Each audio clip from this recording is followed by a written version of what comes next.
하나님의 마음을 붙잡은 다윗이라는 제목으로 주님의 말씀을 전할 때에 하나님의 마음을 붙잡는 동일한 은혜가 여러분과 저에게 있기를 축원합니다.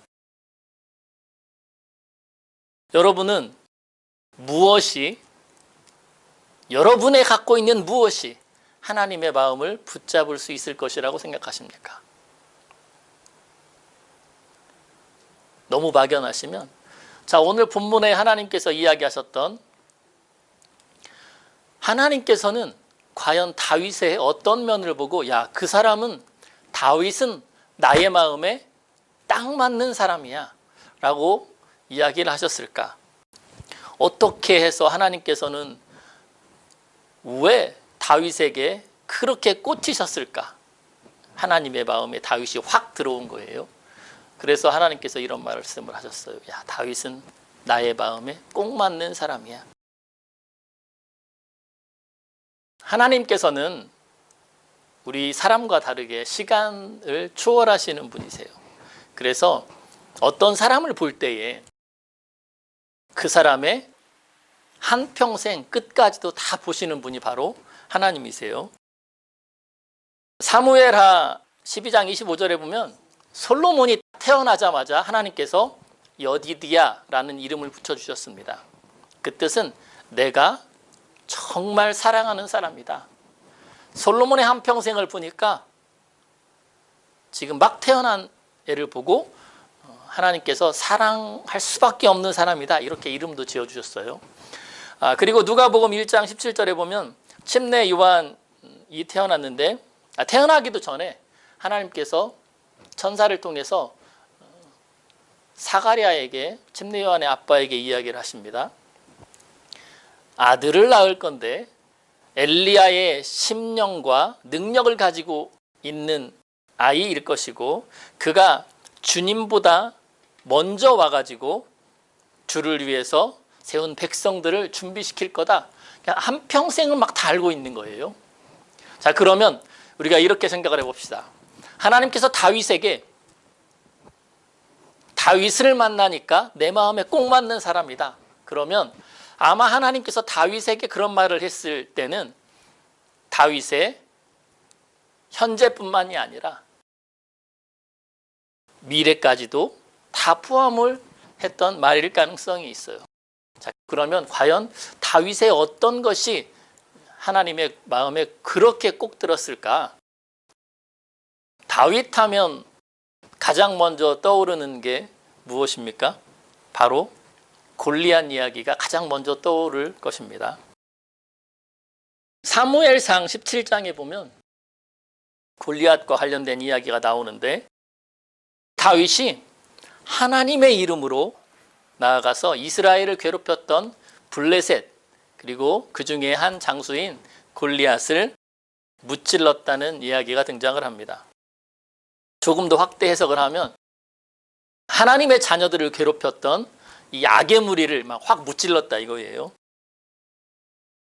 여러분, 그러면 과연 하나님의 이름으로 악의 무리를 무찌르러 나아가는, 그렇게 나아갔던 다윗, 그것이 정말로 다윗을 통해서 하나님께서 야, 이것이 바로 나의 마음에 맞는 행동이야 라는 걸 보여주고 싶으셨던 것이라면, 왜 사울에게 악한 영을 아주 막 힘차게 보내셔가지고 다윗을 그렇게 괴롭히셨을까? 다윗을 2번씩이나 사울이 창으로 던져서 죽이려고 했었습니다. 그리고 이 다윗을 핍박했던 사울을 하나님께서는 왜 그렇게 10여 년 이상을 그냥 방치하셨을까? 왜 그리도 다윗을 위험 가운데 던져두셨을까? 이런 여러 가지 의문을 우리가 가지게 됩니다. 제가 지금 말하려는 것이 다윗이 뭘 잘못했다, 이런 이야기를 하려는 것은 아닙니다. 하나님의 이름으로 골리앗을 무너뜨렸던 그 일이 잘못된 일이라는 것을 말하는 것은 아닙니다. 다윗을 향한 하나님의 주된 제1 관심사가 바로 골리앗과 관련된 이야기는 아니었다는 이야기를 하고 싶습니다. 여러분, 골리앗 사건 뒤에 숨어 있는 함정이 하나 있습니다. 우리는 재물과 왕의 사위가 되는 결혼에 눈이 멀어가지고 하나님의 이름을 팔고 골리앗을 넘어뜨렸던 다윗을 발견하게 됩니다. 사무엘상 17장 25절 26절입니다. 골리앗을 죽이는 사람은 왕이 많은 재물로 부하게 하고 그의 딸을 그에게 주고 그의 아버지의 집을 이스라엘 중에서 세금을 면제하게 하시리라. 다윗이 옆에 서 있는 사람들에게 말했다. 이 블레셋 사람을 죽여 이스라엘의 치욕을 씻어주는 사람에게는 어떻게 해준다고? 이 할례받지 않은 블레셋 사람이 누구이기에 살아계시는 하나님의 군대를 모욕한단 말입니까? 그러면서 이제 다윗이 하나님의 이름으로 골리앗을 무찌르러 갑니다. 여러분이 하나님이라고 한번 생각을 해보십시오. 여러분 같으시면 재물과 신분 상승에 눈이 멀어가지고, 결혼에 눈이 멀어가지고 하나님의 이름을 판다고 그러면 여러분은 그래도 좋아하시겠습니까? 물어보나 마나겠죠. 그런데 하나님께서는 역시나 하나님이십니다. 다윗이 하나님의 이름을 팔아가지고 골리앗을 죽이고 승리하고 싶다고 다윗이 간절히 원하니까 다윗을 하나님께서 사랑하셔서 다윗이 원하는 대로 들어주셨던 하나님의 은혜를 우리가 볼 수 있습니다. 자, 그러면 골리앗 사건은 다윗이 했던 행동이 내 마음에 가장 맞는 행동이야? 이거는 아닌 것 같습니다. 자, 그러면 또 무엇이 있냐면 다윗이 했던 행동 중에 다윗의 삶 속에 방치되어 있었던 언약궤를 다윗성으로 가져왔던 사건이 있습니다. 자, 이 사건은 어떤 일이 발생했을 때 아니면 어떤 일을 하기 전에 일단 하나님께 먼저 묻기를 원했던 다윗의 행동을 이야기합니다. 이 정도면 괜찮을 것 같죠. 우리도 어떤 일이 있을 때 하나님께 먼저 물어보고 간구하고 기도하고 나아가잖아요. 이 정도면 정말로 하나님께서 이것을 통해서 다윗이 내 마음에 맞는 사람이다 라고 이야기했을 가능성도 있을 수 있습니다.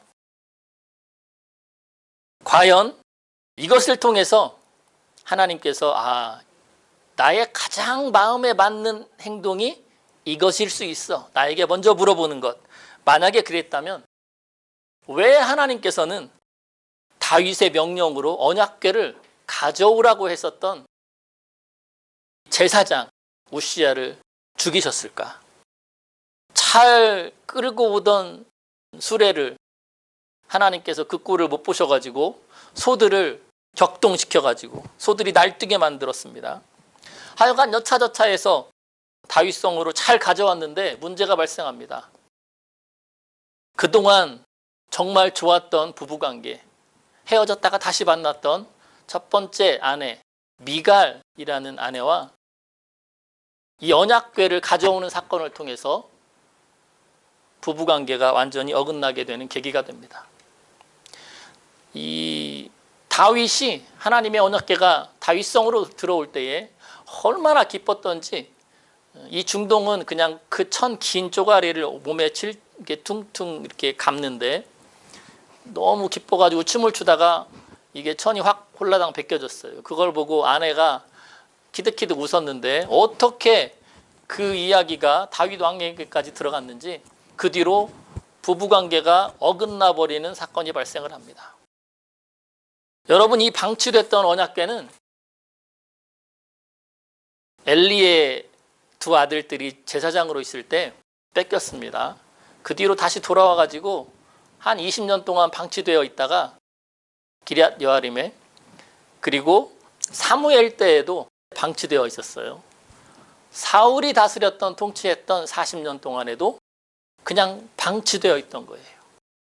자, 그 오랫동안 중대한 일이 있을 때마다 하나님께 물어봤어야 되는데 한 번도 묻지 않았어요. 근데 그것을 다윗이 하려고 했는데 이렇게 안 좋은 일이 발생을 한 거예요. 자, 그러면 뭔가가 어긋났다는 이야기인데, 자, 이것도 마찬가지예요. 제가 지금 이야기하고 있는 것이 다윗이 뭔가를 크게 잘못했다, 이렇게 말하려고 하는 것은 아닙니다. 하지만 하나님께 묻기 위해서 언약궤를 가지고 온 일이 하나님께서 생각하시는 다윗을 향한 하나님의 가장 커다란 주된 제1의 관심사는 아니었다는 사실입니다. 어쩌면 그랬을 수도 있겠어요. 아니, 옮기려면 언약궤만 옮길 게 아니라 하나님께서 모세를 통해서 만들었던 언약궤, 그리고 성막을 같이 옮겨야 되는데 언약궤만 쏙 집어서 온 거예요. 어쩌면 하나님께서 그것을 탐탁지 않아 하셨을 가능성도 있습니다. 그럼에도 불구하고 다윗이 그렇게 간절히 원하니까 하나님께서 다윗을 사랑하셔가지고 다윗이 원하는 대로 그대로 들어주셨던 하나님의 은혜를 우리가 또한 볼 수 있습니다. 하지만 이것도 하나님께서 이 사건을 통해서 그것이 정말 하나님의 마음에 맞는 사건을 이야기하셨던 것은 아닌 것 같아요. 다윗에게 있어서 또 다른 아주 중요한 사건이 있습니다. 다윗이 하나님의 성전을 건축하려고 했던 사건입니다. 하나님의 거할 성전을 세우기를 원했던 다윗. 오늘날도 마찬가지죠. 하나님께서 함께 하시는 곳에 보기 좋은 장소를 만들기 위해서 요즘도 부단히 노력을 합니다. 바티칸을 보시면 의리의리하잖아요. 온 세상 사람들이 그곳에 가서 막 의리의리하고 어마어마한 그 웅장함에 기겁을 하게 됩니다. 하나님의 높으심을 찬양도 하게 되고, 다윗이 나는 백향목 궁에 거하는데 하나님은 정말 이렇게 초라한 곳에 거하게 둘 수가 없습니다. 그랬더니 하나님께서 다윗에게 무엇라고 하십니다. 야, 너는 네 생전에 피를 많이 흘려가지고 안 돼. 네가 무슨 놈 성전을 짓겠어. 그랬더니 다윗은 그렇게도 이야기를 합니다. 하나님, 그러면 내가 성전을 짓지는 못하지만 성전을 위한 자재라도 제가 준비를 하겠습니다. 하나님께서 허락을 하셨어요. 자, 하나님께서 거하시는 곳을 의리의리하게 만드는 것, 그것이 하나님께서 정말 원하셨던 것일까? 성전의 중요성을 보여주고 싶으셔가지고 다윗같이 그런 생각을 한 사람이 없었으니까 과연 다윗을 내 마음에 맞는 사람이다 이렇게 하셨을까? 만약에 그랬다면, 성전의 중요성을 하나님께서 너무 값어치 있게 생각을 했다면 남유다가 586년에 멸망을 하는데 빚이, 그때 솔로몬의 성전이 폐허가 되게끔 놔두시지 않았을 거예요. 다시 포로 귀환을 한 다음에 성전을 다시 재건을 하는데 AD 70년에 이스라엘이 멸망을 하면서 완전히 성전이 무너집니다. 그래서 지금까지도 그 성전에서 예배를 못 드리고 있죠, 이스라엘 사람들이. 자, 그러면 하나님께서 원하셨던 것은 성전의 중요성을 이야기하고 싶지도 않으셨던 것 같아요. 이것도 마찬가지입니다. 하나님의 관점과 다르게 다윗이 잘못된 일을 저질렀다, 다윗의 잘못을 지적하고 싶어서 이런 얘기를 하는 것은 아닙니다. 하나님께서는 자신이 거하실 성전에 거룩한 장소를 세우는 일이 그닥 하나님의 관심사는 아니었던 것 같아요. 사무엘하 7장 7절에 하나님께서는 그렇게 이야기를 하십니다. 야, 내가 언제 백향목 집을 건축하지 않았느냐고 니네들한테 뭐라고 한 적이 있냐. 하나님의 관심사는 집을 의리의리하게 짓는 게 하나님의 주된 관심사가 아니랍니다. 자, 오늘날에도 우리가 조금 살펴볼 게 있어요. 생각해 볼 게, 우리가 어떤 교회 모임을 위해서 교회 건축도 하고 하지만 만날 곳, 모일 곳을 건축을 하는데 그것도 조금 너무 의리의리하게 하는 것이 하나님께서 원하시는 뜻은 아닐 수 있어요. 자, 이것도 마찬가지입니다. 하나님께서는 성전을 사실은 건물을 원치 않으셨어요. 왜냐하면 하나님은 만유에 편만하신 분이시니까. 그럼에도 불구하고 다윗이 간절히 원하니까 하나님께서 다윗을 사랑하셔가지고 그렇게 원하는 대로 들어주셨어요. 우리가 그런 은혜를 또 발견하게 됩니다. 자, 그러면 다윗의 인생에서 다윗이 정말 하나님을 위해서 열심히 노력했던 골리앗을 하나님의 이름으로 나아가서 무찔렀고, 하나님의 언약궤가 방치되어 있는 그것을 못 봐서 그것을 자기 성으로, 예루살렘 성으로 가져와서 날마다 하나님과 함께 거하기를 원하고 하나님께 물어보기를 원했던 것, 그리고 하나님이 거하실 곳을 정말 아름답게 꾸미기를 원했던 다윗. 하나님의 관점에서는 다윗은 열심히 노력을 했지만 어쩌면 잘못된 열심이었을 가능성이 있습니다.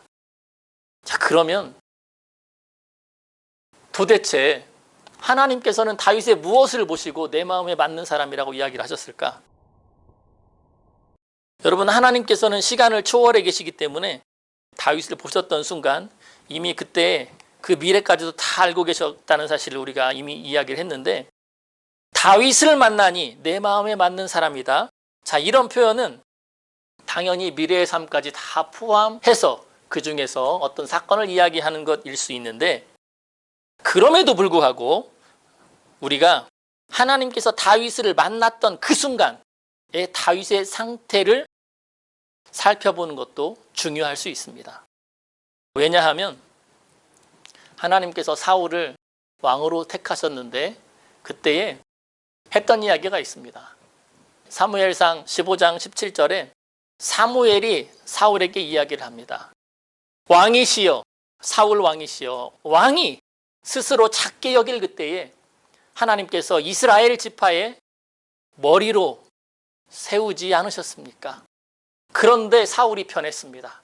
그래서 사무엘이 이야기를 하는데 사무엘상 15장 11절입니다. 하나님께서 사울을 왕 삼으셨던 것을 후회했다는 표현이 있습니다. 자, 그러면 하나님께서 처음에 사울을 왕 삼으실 때와 그리고 그 뒤에 사울이 변했다는 이야기가 있는데, 자, 그럼 다윗에게도 우리가 이것을 적용해 볼 수 있습니다. 도대체 하나님께서 다윗을 딱 만났을 때 그때의 다윗의 상태는 어땠을까? 오늘 본문 사도행전 13장 22절, 하나님께서 다윗을 만나니 내 마음에 맞는 사람이다. 그래서 내 뜻을 다 이루신다고 말씀을 하셨어요. 자, 이 이야기가 사무엘상 13장 14절에도 똑같이 비슷한 표현이 나옵니다. 사울 왕에게 이야기를 하는데 사무엘을 통해서 하나님께서 왕을 버리시고 하나님의 마음에 맞는 사람을 택하실 겁니다. 그렇게 이야기를 합니다. 그때에 하나님께서 이제 사무엘을 통해서 다윗에게 기름을 부으러 갑니다. 사무엘상 16장 13절입니다. 사무엘이 기름 불 병을 가져다가 다윗에게 부었더니 이날 이후로 다윗이 여호와의 영에게 크게 감동되니라. 그 뒤로 성경에서 다윗이 어떤 행동을 했다고 기록을 해놨냐? 자, 그 뒤에 사건이 하나 벌어집니다.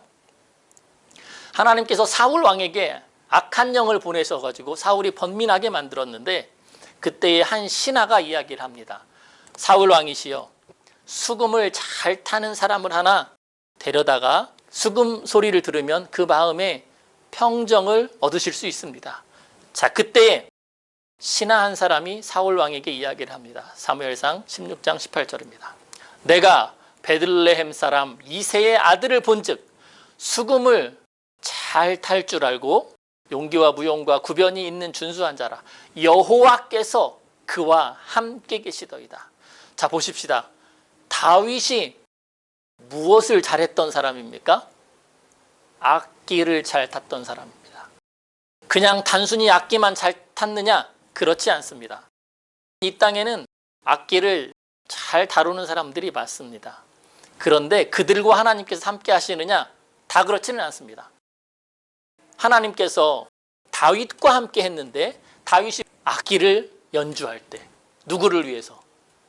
하나님을 위해서. 하나님을 위해서 다윗이 연주를 했기 때문에 하나님이 그곳에 함께 계셨습니다.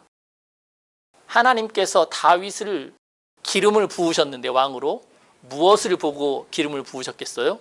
악기로 하나님을 찬양하는 다윗을 보시고. 자, 그러면 하나님의 마음에 맞는 사람이라는 표현은 딱 그때 현재 상태로 봤을 때는 다윗이 악기 연주로 하나님을 찬양했던 사람이라. 여러분 이 표현을 잘 보셔야 됩니다. 우리의 삶 속에 말씀도 중요합니다. 기도도 중요합니다. 그런데 하나님의 마음에 받는 사람이라는 표현은 악기로 하나님을 찬양했던 사람, 그 사람이 하나님의 관점에서는 그가 내 마음에 받는 사람이다. 이 표현입니다. 하나님께서는 아주 거창한 일을 하기를 원하시는 게 아니에요.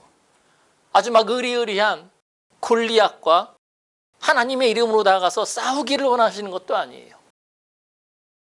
그 멀리 있는 어디 방치되어 있던 하나님의 언약궤, 모세가 만들었던 언약궤, 한 500년 전에 만들었던 그 언약궤를 가서 찾아오는 것, 하나님께 묻기 위해서 언약궤를 가지고 온 일, 여러분 그것도 중요한 게 아니었대요. 하나님에게는 하나님이 거하실 성전 막 의리의리하게 그것을 짓는 것도 하나님의 뜻이 아니었대요. 하나님께서는 내가 하나님을 찬양하는 것, 그것이 하나님께서는 가장 중요하게 보시는 바로 그 사실이었답니다. 사람들은 다윗이 하나님을 찬양했기 때문에 하나님께 쓰임받았다는 생각을 절대 하지 못합니다. 우리는 다윗은 무조건 골리앗, 물맷돌을 가지고 하나님의 이름으로 나갔던 다윗. 하지만 하나님의 관점은 그게 중요한 게 아니랍니다. 양치기가 집에서도 천대받던 양치기가 하나님을 찬양했더니 하나님이 그를 들어 쓰셨습니다. 그리고 무엇라고 이야기를 하시냐면 내가 그를 통해서 내 뜻을 다 이루겠다는 이야기를 하십니다. 그러면 과연 하나님께서 그 뜻을 어떻게 이루셨는지를 살펴봐야 되는데 성경에는 하나님의 사람이라는 표현이 등장을 합니다. 이 하나님의 사람, 이 말은 그러니까 하나님께서 사용하셨던 표현인데 바로 내 사람이다 이럴 때 이제 사용을 하셨는데 다윗에게도 이런 표현을 하나님께서 사용을 하셨습니다. 항상 사용한 것이 아닙니다. 다윗이 살아있을 때는 사용하지 않으셨습니다. 다윗이 죽은 다음에 사용을 하셨는데 다윗이 골리앗을 죽였을 때 그때 일을 회상하면서 기록하면서 하나님의 사람이라고 그랬냐? 그렇지 않습니다. 다윗이 성전을 건축하기를 원했을 때 그를 하나님의 사람이라고 표현을 했냐? 그렇지 않습니다. 어떨 때 표현을 했냐면 다윗이 하나님의 사람, 다윗이 찬양대를 조직했다고 할 때 그때 그 표현을 씁니다. 역대하 8장 14절입니다. 레위 사람들에게도 그 직분을 맡겨 매일의 일과대로 찬송하게 했답니다. 이는 하나님의 사람 다윗이 전에 이렇게 명령했답니다. 이 표현이 또 등장을 합니다. 느헤미야 12장 24절입니다. 레위 족속의 지도자들은 여러 명이 있는데 그들을 하나님의 사람 다윗의 명령대로 순서를 따라서 주님을 찬양하게 했답니다. 찬양대를 이야기하는 거예요.